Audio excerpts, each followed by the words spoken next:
Here we have a slightly used 2025 Toyota Sienna. This one comes in the XSE trim level in ice cap. And then we have black two-tone leatherette interior.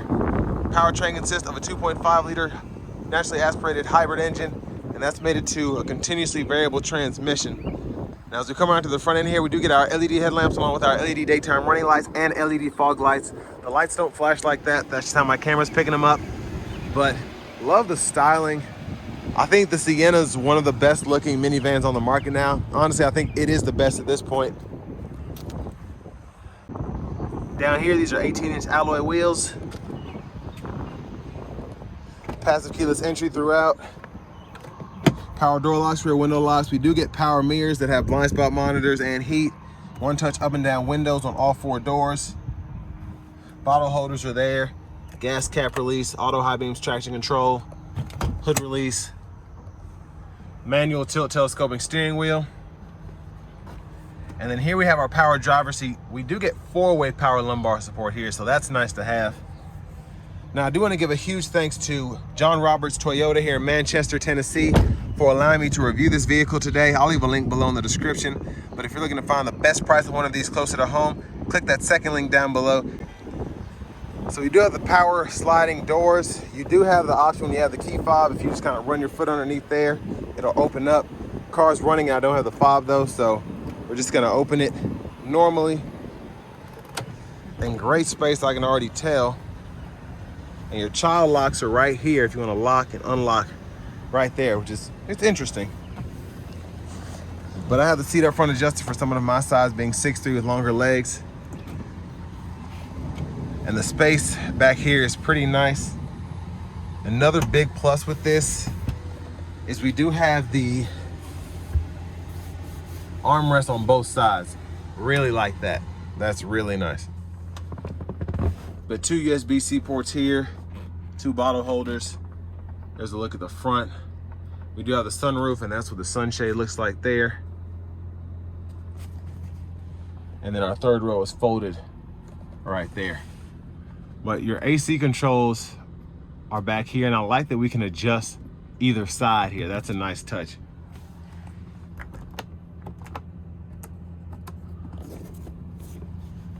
And then always got to have the rear blinds.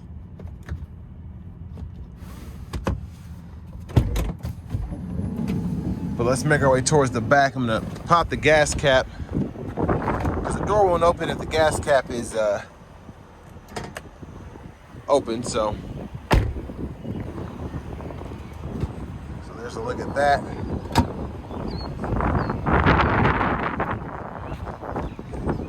Nice look at the back end of this.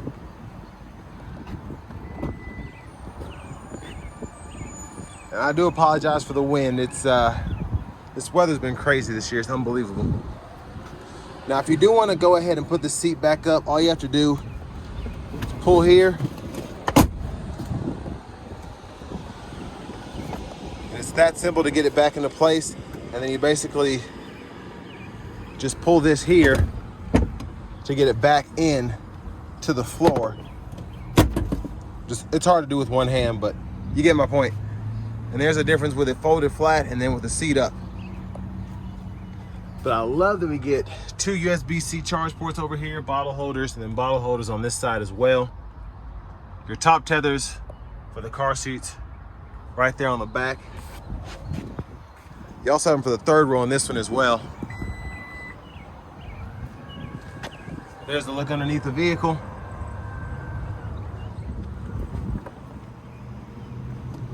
Now to the rear passenger side. You can slide the seat by pulling this up, and then you can kind of fold it up like that.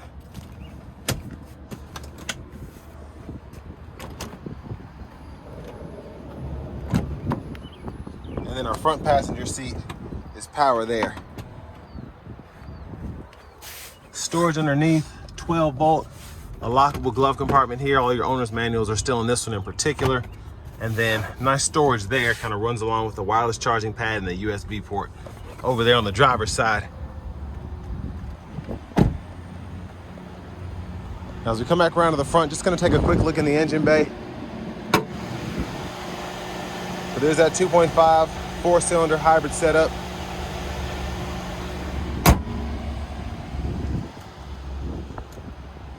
And now we're just gonna show off the turn signals.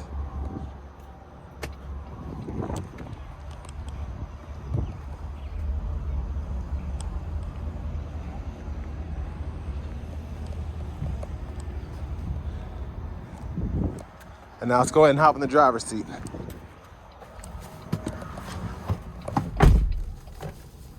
So leather wrap steering wheel here. I like the perforation on the sides. And there's the horn.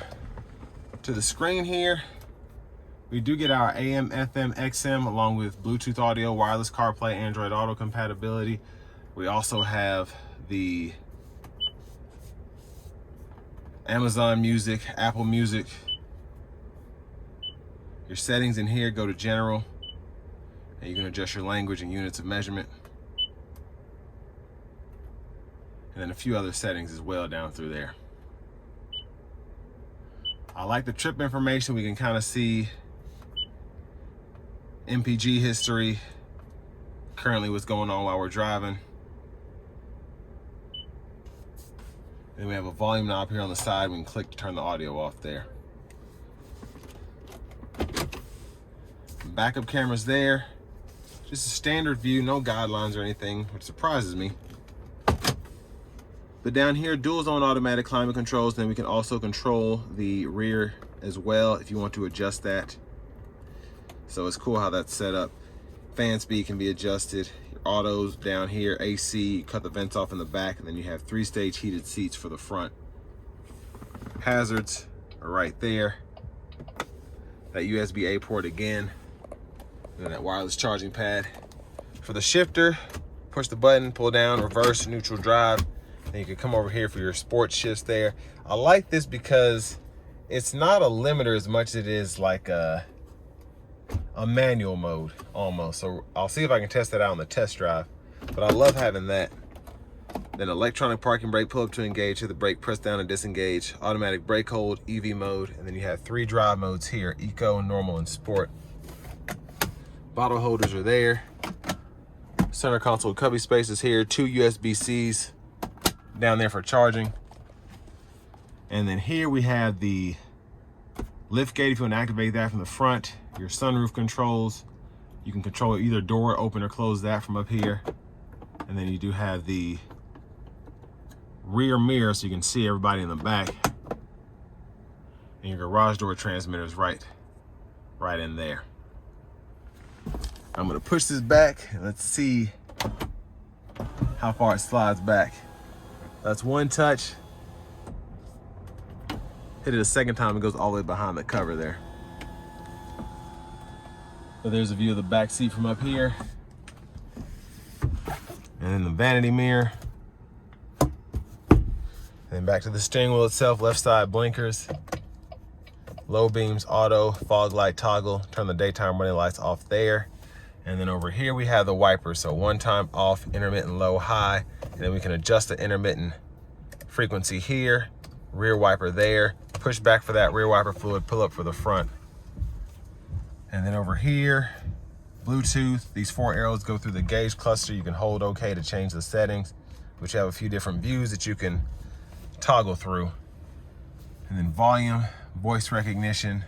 Over to this side, we can go through our audio sources, track list, radio station presets, and then we have the radar cruise we can activate, or you can hold it and get the constant speed control, and then just turn it off and turn it back on for the radar again.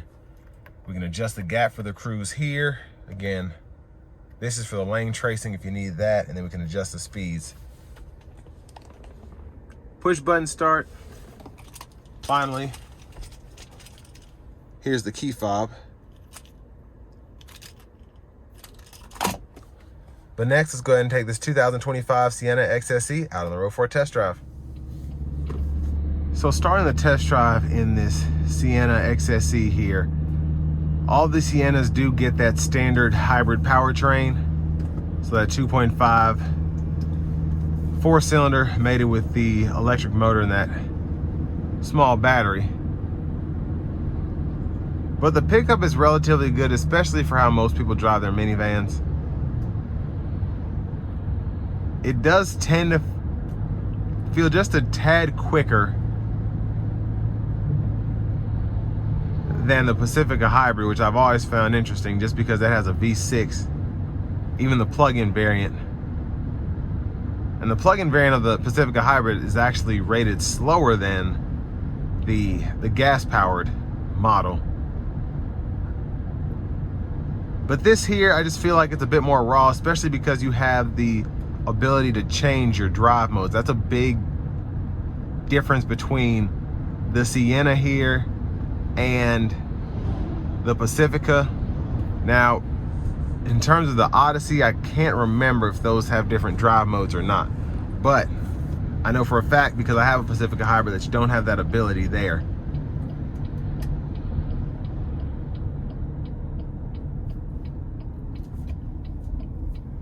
But for this to be just having the gas motor on most of the time, because it's not a plug-in hybrid, the fuel economy in these is pretty good. This is rated after 4,000 miles, well, almost 3,400 miles. It's had an average fuel economy of 33.3 miles per gallon. So that's pretty impressive, I think. And for it to be a 4-cylinder, it doesn't drive like one. An old V6 Sienna will probably not be as quick, or at least feel as quick as this Sienna hybrid.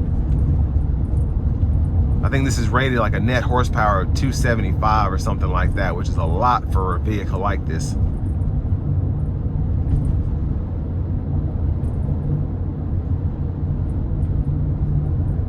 But relatively quiet. It does have a gas-powered engine, so I can hear that going, but still, again, for what this is, it's very, very quiet in the interior.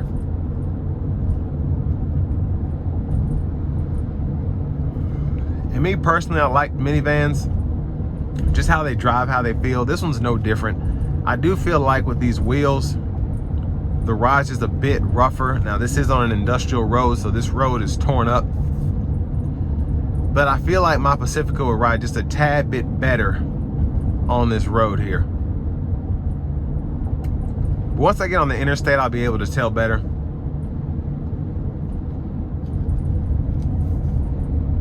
I will say the overall driving dynamics themselves are good. This is the normal mode, and the throttle response feels natural, even though it's a hybrid. The steering wheel feels a bit loose for my taste, but it's about what you'd expect from a minivan. The room, of course, is phenomenal. So the space that I have for my hips, my legs, everything, even though my legs are kind of spread out like a V, neither leg is touching the console on the right side or the door panel on the left.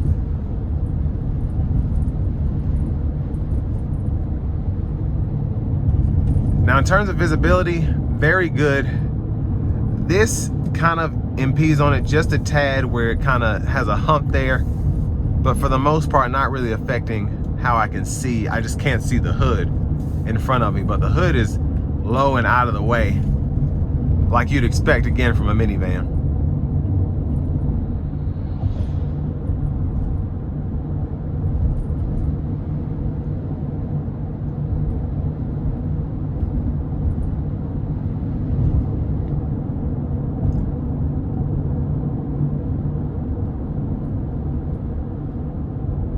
Now, as this road has started to smooth out, it does ride a bit better, but again, I feel like my Pacifica Hybrid would have this beaten.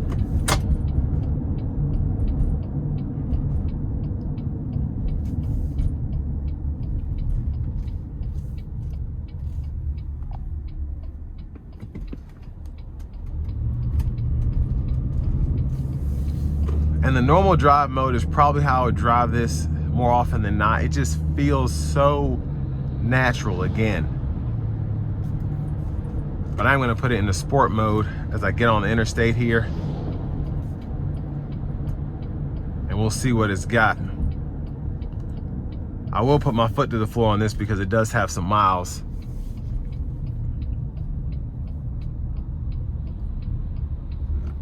Here we go.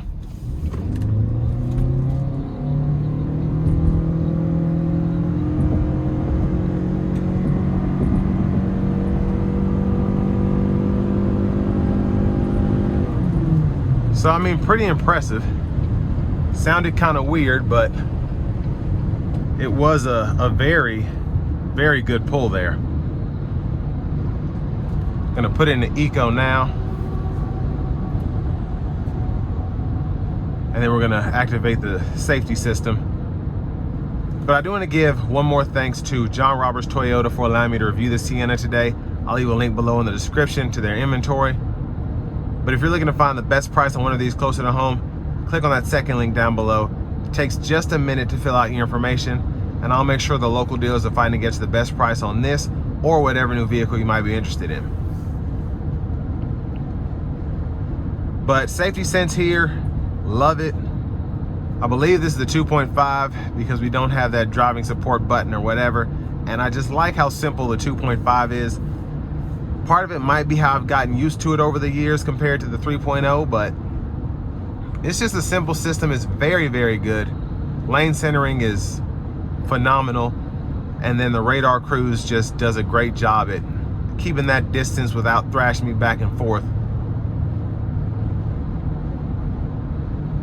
Now, ride has gotten a bit better on the interstate here, but again, I feel like my Pacifica rides just a bit better than this does. This just has a bit more bounce to it. Not something that I would necessarily notice if I didn't drive my van every day, but that just seems to ride a bit smoother than the Sienna does here. It could be the wheels, it could be how the suspension's tuned for the XSE, I don't know, but now, I will say you don't, in my Pacifica Hybrid, I got like the 22 model during COVID, which is a huge mistake, by the way, to buy a new vehicle during that time. But mine has the lane sense. You don't get the lane centering and all of that. So this is, I'd rather have this tad rougher ride with the lane centering as opposed to having a better ride and only have the lane sense, but which is just the lane departure and the lane keep system. But all in all, I think this is a great van. It drives well. I feel like the reliability will be good just with the track record that Toyota has with the 2.5 hybrid engines. And their CVTs tend to be less scary than some of the older Nissan CVTs.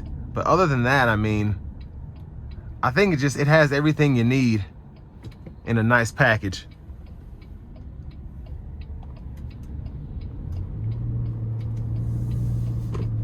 And then even driving now in the eco mode feels really good. I don't feel like I'm having to fight the gas pedal to get up and going. It's just driving more normally than I would expect. So again, I think for the money, if you plan on keeping this thing for a long time, it has a lot to offer. But with all that being said, this will bring me to the end of my review of this 2025 Toyota Sienna XSE.